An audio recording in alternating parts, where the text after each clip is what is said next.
রান্নাঘরে গিয়ে দেখলাম লাবণী কাজ করছে। একটু জোর গলায় বললাম, আমি ইন্টারভিউ দিতে যাব জানো তুমি, একটাবার ঘরে আসতে পারছো না? কখন থেকে অপেক্ষা করছি। কিভাবে আসবো বলো? মা গোসল করবে, এখনই পানি গরম করে দিতে বলেছেন। আচ্ছা তোমার দেরি হলে তুমি চলে যাও। আমি কিছু না বলে বেরিয়ে গেলাম। মেজাজ অনেক খারাপ হচ্ছে। বিয়ে করে আমি বউ এনেছি নাকি কাজের মেয়ে এনেছি বুঝতে পারছি না। আমার বউ আমার সাথে একটা সময় একান্তে বসে থাকতেও পারে না। নতুন নতুন কাজ বের করে ডেকে নেওয়া হয় তাকে। ভালোবেসে বিয়ে করেছিলাম গরিবের মেয়েকে।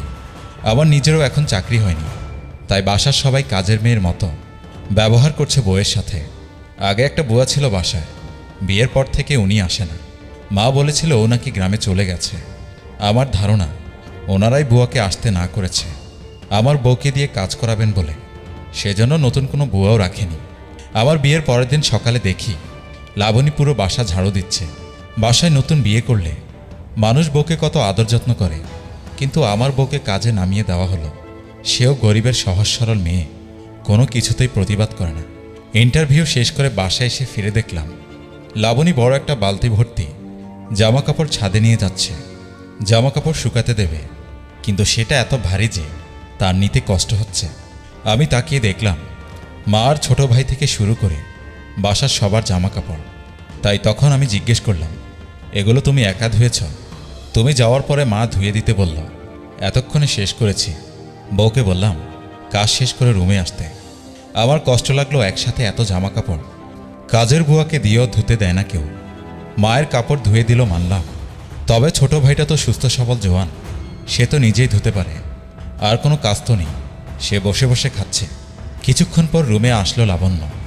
দেখেই বোঝা যাচ্ছে অনেক ক্লান্ত চেহারা, শুকিয়ে গেছে। ও বলল, কি বলবে জলদি বলো, অনেক কাজ পড়ে আছে। আবার কাজ কিসের? এই না কতগুলো জামা কাপড় ধুয়ে এলে, এখন একটু রেস্ট নাও, এত ক্লান্ত হয়েছ। আমি কথা শেষ করার আগেই মা আসলো। রুমে এসে লাবণীকে চেঁচিয়ে বলল, কি গো, সব কাজ ফেলে এখানে গল্প করার সময় নাকি? যাও রান্না শেষ করো গিয়ে, আমার ক্ষুধা লেগেছে। বলেই তাড়াতাড়ি বের হয়ে গেল মা। আমি আর কি করব, বাইরে থেকে কিছুক্ষণ ঘুরে আসলাম।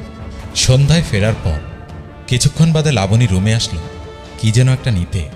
ওর চেহারা দেখলাম কেমন জানি লাল হয়ে গেছে। একটু হাত ধরে বুঝলাম ওর গায়ে প্রচণ্ড জ্বর। তাই একটু জড়িয়ে ধরে পাশে বসতে লাবণ্য বলল, কি করছো, ছাড়ো, কাজ আছে, খাবার রান্না করতে হবে। তুমি কি পাগল নাকি? তুমি বুঝতে পারছো না তোমার গায়ে কত জ্বর? এখানে শুয়ে থাকো, খাবার মা রান্না করবে। এমন সময় মা ঘরে আসতে আমি মাকে বললাম, ওর জ্বর এসেছে। কথাটি শুনেই মা বলল, একটু জ্বর হয়েছে তো কি হয়েছে, মেয়েদের তো অসুখ বিসুখ কত হয়, এসবের জন্য কাজ ফেলে শুয়ে থাকা কেমন কথা? অনেক সহ্য করেছি আমি, ও বাসার কাজের বুয়া না। তোমরা এমন অমানুষের মতো কাজ করাবা তা আমি সহ্য করব না। তখন ছোট ভাই খোঁচা দিয়ে বলল, তা কাজ করতে না চাইলে জমিদার বউকে নিয়ে চলে যাও কোথাও, এ বাসায় থাকতে হলে কাজ করে খেতে হবে। রেগে হতবাক হয়ে গেলাম আমি বললাম, ঠিক আছে, সকালে চলে যাব আমি। কাজের মানুষের মতো বাসায় বউকে নিয়ে থাকার কোনো ইচ্ছে নেই আমার। পরের দিন সকালে সব কিছু নিয়ে বের হয়ে গেলাম। এক বন্ধুর বাবা বাসা ভাড়া দেন, তাদের বাসাতেই উঠেছি। সামান্য কিছু টাকা আছে, আশা করি এবার চাকরিটা হয়ে যাবে, না হলেও প্রয়োজনে রিক্সা চালাবো। ভাই এবং মায়ের এমন জঘন্য ব্যবহারের পরও লাবণ্য আমার সাথে আলাদা বাসায় আসতে চাচ্ছিল না। এই নিয়ে আমার সাথে ঝগড়া করে এভাবে চলে যাওয়াটা ঠিক হবে না। পরে কয়েকদিন খুব টানাটানি করে চলছিল, কিছু টাকা ধার হয়ে গিয়েছিল। পরে অবশ্য আমার চাকরিটাও হয়ে যায়, অনেক ভালো বেতন, অফিসের গাড়ি দিয়েছে, ইনকামের তুলনায় খরচ নেই তেমন। কিছু টাকা ওর কাছে এনে দিতাম, ও জমিয়ে রাখতো ইচ্ছে মতো।